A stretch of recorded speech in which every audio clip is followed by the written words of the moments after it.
Graduation పూర్తయిందా? ఎడ్+ తో dream career start చేయండి. జపాన్లో జాబ్, 2 లక్షల జీతం.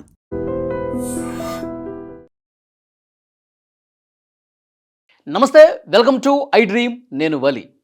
ఇప్పుడు ఎక్కడ చూసినా ఒకటే వార్త హల్చల్ చేస్తోంది.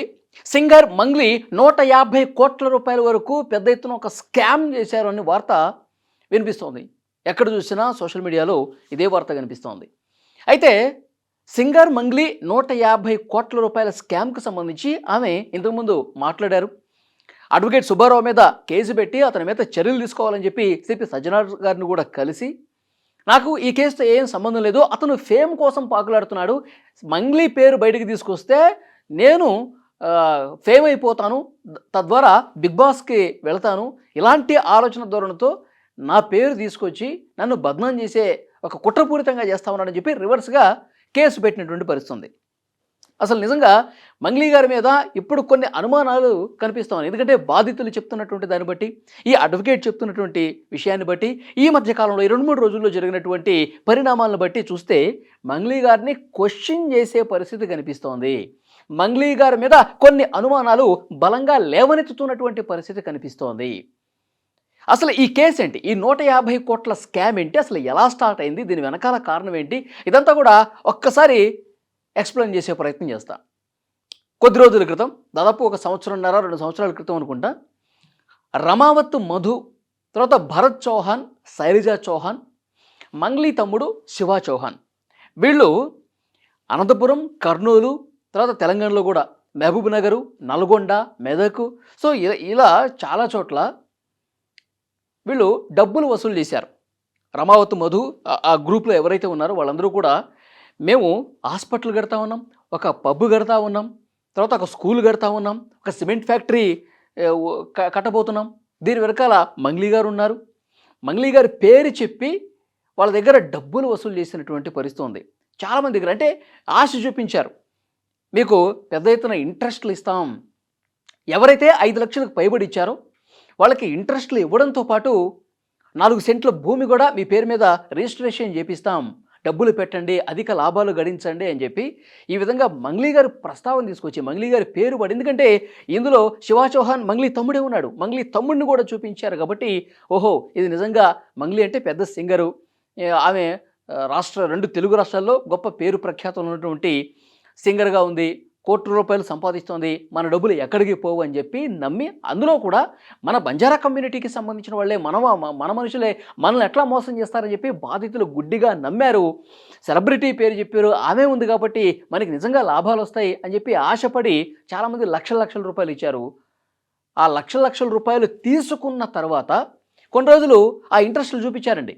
కొన్ని రోజులు చూపించిన తర్వాత ఒక 3-4 నెలలు ఇచ్చిన తర్వాత ఆ తర్వాత కనిపించకుండా పోయారు.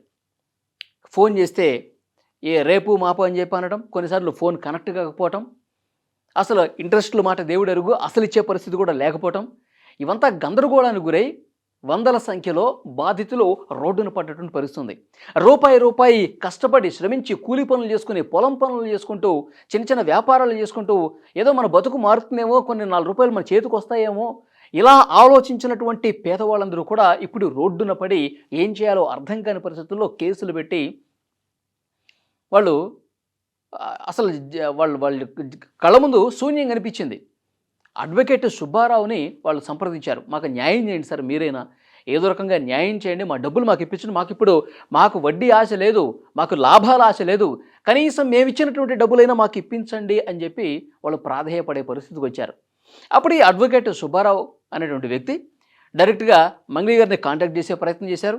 ఏమో మీ పేరు వస్తుంది, మీ పేరు చెప్పి ఇక డబ్బులు వసూలు చేశారంట, మీ ఇన్వాల్వ్మెంట్ ఉందో లేదో అనేది ఇప్పుడు నేను ప్రస్తావించట్లేదు, కానీ మీ పేరు చెప్పి ఇక లక్షల రూపాయలు వసూలు చేశారు, కోట్ల రూపాయలు గడించారు. ఈ రమావత్ మధు అన్న వ్యక్తి, తర్వాత ఈ భరత్ చౌహాను, శైలజా చౌహాను, మీ తమ్ముడు శివ పేరు కూడా ఉంది, ఏంటమ్మా ఇది, ఎట్లా జరిగింది ఏంటని చెప్తే, అసలు నువ్వెవరు, నీకేంటి సంబంధం, నువ్వు రివర్స్ డబ్బులు ఇచ్చి మీడియాకి ఇంటర్వ్యూలు ఇస్తూ ఉంటావు, ఇట్లా ఆయన్ని టార్గెట్ చేయటం మొదలుపెట్టినట్టుగా ఒక ఇంటర్వ్యూలో ఆయనే చెప్పాడు. అడ్వకేట్ సుబ్బారావు చాలా క్లియర్గా, మంగ్లీ నన్ను రివర్స్ కౌంటర్ చేసింది, నేను పాపం ఆమె సెలబ్రిటీ కదా, ఆమె పేరు బద్నాం చేశారు వీళ్ళు, లక్షల రూపాయలు తీసుకొని బాధితుల దగ్గర ఎగ్గొట్టారు, ఆమె పేరు పాడు చేశారు కదా, అసలు ఏంటి ఈ కేసు, ఆమెనే తీసుకెళ్దాం, అసలు ఆమెకి తెలుసా లేదని చెప్పంటే రివర్స్ నా మీదే ఎక్కింది ఆమె, నన్నే క్వశ్చన్ చేసింది, అవమానకరంగా మాట్లాడిందని చెప్పి ఆయన చెప్పాడు. తర్వాత పంజగుట్ట పిఎస్లో కేసు పెడితే రివర్స్ కేసు ఆమె నార్సింగ్లో పెట్టింది మంగ్లీ. పూర్తిగా ఆయన బిగ్ బాస్ వెళ్ళాలని ఇష్టపడతా ఉంటాడు, ఎవరన్నా సెలబ్రిటీల పేర్లు చెప్పుకొని పైకి రావాలనుకుంటాడు, ఫేమ్ సంపాదించాలనుకుంటాడు, నాతోనే చాలాసార్లు చెప్పాడు శ్రీముఖి అంటే ఇష్టం అని చెప్పాడు.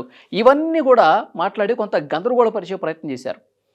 కానీ అసలు మంగ్లీ మీద కొన్ని కీలకమైనటువంటి అనుమానాలు ప్రస్తుతం ఏం కలుగుతున్నాయంటే, ఇప్పుడు ఇదంతా జరిగిన తర్వాత కూడా దీన్ని సెటరేట్ చేసుకోండి అని చెప్పి కొంతమంది తెలిసిన వ్యక్తులు, మంగ్లీకి పరిచయం ఉన్నటువంటి వ్యక్తులు, సినిమా ఇండస్ట్రీలోని వాళ్ళు ప్రయత్నం చేశారట. ఇది కూడా ఇప్పుడు లేటెస్ట్గా వస్తున్నటువంటి సమాచారం.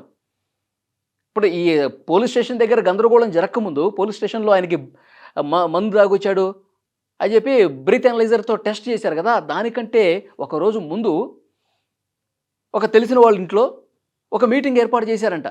అక్కడ అడ్వకేట్ సుబ్బారావు ఉన్నాడు, మంగ్లీ కూడా ఉన్నారు, తర్వాత సినిమా డైరెక్టర్ వేణు ఉడుగుల ఆయన ఇంటర్వ్యూలు కూడా వస్తూ ఉన్నాయి ఇప్పుడు, ఆయన ఉన్నాడు, ఒక మ్యూజిక్ డైరెక్టర్ కూడా ఉన్నాడంట. వీళ్ళందరి సమక్షంలో అసలు ఈ కేసుకు సంబంధించి మంగ్లీ మీరు డైరెక్ట్గా ఇన్వాల్వ్ అయినట్టుగా ఈ కేసు ఏం లేదు కదా, ఈ రమావత్ మధు అనేవాడు కదా మీ పేరు చెప్పుకుని డబ్బులు వసూలు చేశాడు, సరే మీ నాలెడ్జ్లో ఉందా లేదా ఇదంతా పోలీస్ ఇన్వెస్టిగేషన్లో తేలుతుంది.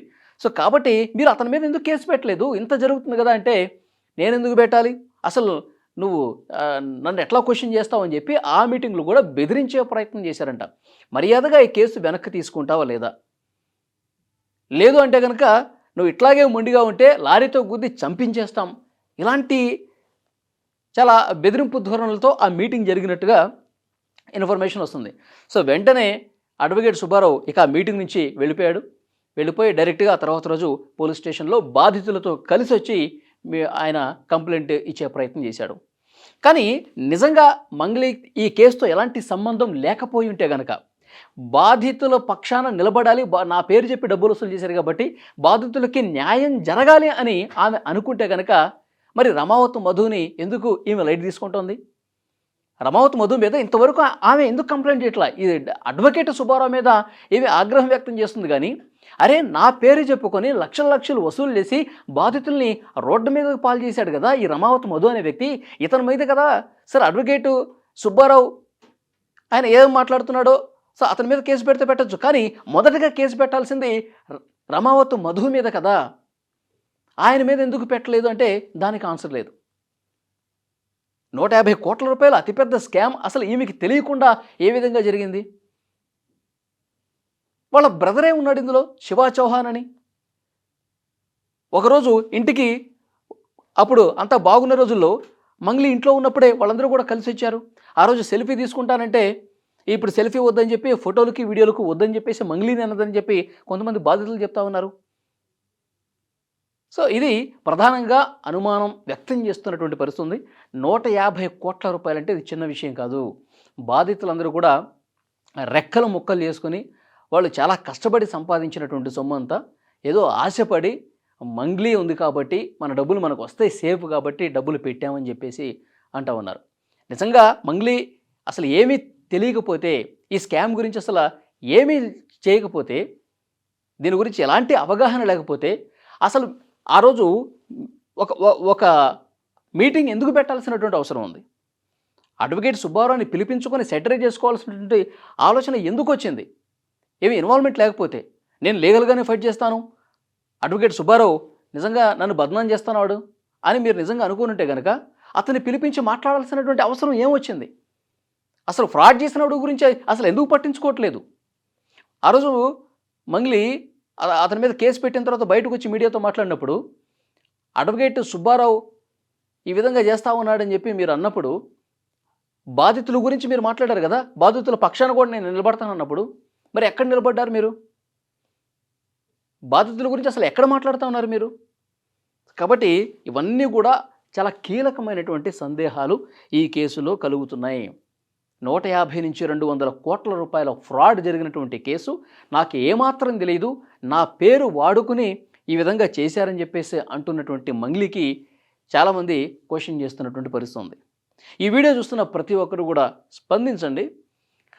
ఈ స్కామ్ వెనకాల మంగ్లీ ఉన్నారా లేరా, అసలు ఆమెకు తెలియకుండా ఇంత పెద్ద స్కామ్ జరిగిందా, వాళ్ళ తమ్ముడే ఉన్నాడని చెప్తున్నటువంటి ఈ కేసుకు సంబంధించి ఏమాత్రం కూడా ఆమెకి తెలియదు అనుకుంటున్నారా, లేదంటే తెలిసే జరిగిందా?